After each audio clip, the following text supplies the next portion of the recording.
নিঃস্বার্থ বলতে পৃথিবীতে কিছু নেই। মানুষের জীবনে একসময় এসে বোঝা যায় সম্পর্কের গুরুত্ব মাপা হয় আচরণে, পরিচয়ে নয়। যাদের পাশে দাঁড়ানোর কথা ছিল তারা আগে সরে যায় সন্দেহের অজুহাতে, আর যাদের কাছ থেকে কিছু আশা করিনি এখন তাদের ভরসা করাই সবচেয়ে নিরাপদ মনে হয়। আমি ভিড়ের মাঝে থেকেও বহুবার একা থেকেছি, কারণ পরিচিত মুখ মানেই আপন। এই বিশ্বাসটা আমি এখন ভেঙে ফেলেছি যে মানুষ বিশ্বাসকে প্রশ্ন করে, সে যত কাছেরই হোক তার পাশে দাঁড়ানো যায় না।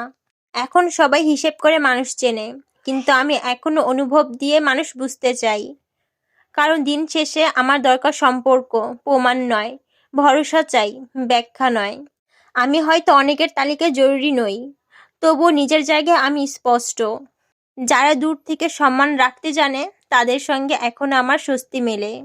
আমার কাছে আপন মানে কাছাকাছি থাকা নয়, আমার কাছে আপন মানে যেখানে নিজেকে আড়াল করতে হয় না।